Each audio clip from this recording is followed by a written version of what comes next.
I've always found it curious how a recipe can carry so much history. There are things you learn in the kitchen that no book could ever teach. For example, Once punto many, and everything falls apart. one too few, and no one even notices the poison. My name is Maria. I've always been invisible in my own home. My husband, Cesar, treated me like a luxury maid, but his smile was just for show. Inside, there was poison. Literally. My grandmother passed away last year. She left me an old recipe notebook. Each page held a piece of our story, but there was one page that was always stuck together. I never had the courage to open it, until the day I found out what Cesar was planning. He was going to sell the house, in his name, run away with a mistress, and leave me buried in debt. Worse, blaming me for everything. He forged documents, isolated me. I went to my sister, the pastor, my mother-in-law. No one listened.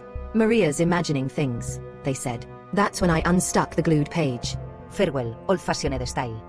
No measurements. Used my grandma's words.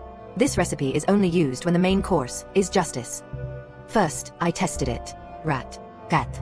Gun without a sound. Then, I prepared dinner. Cesar's last meal. Fluffy rice, onion smothered stack, banana farofa.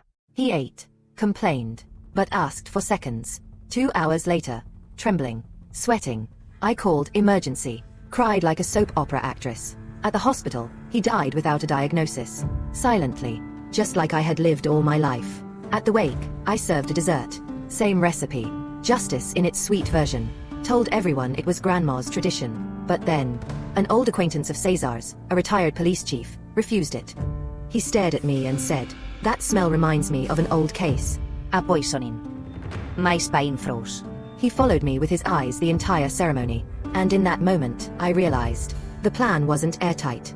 There were still loose ends. People started getting sick, fainting, vomiting. Chaos. But the chief remained standing, pale, but steady. "Maria, this notebook belonged to your grandmother, didn't it?" I held it tight. "She was a wise woman," I said. "She cooked to keep the family together, or silent," and I tossed the notebook into the fireplace. The flames rose.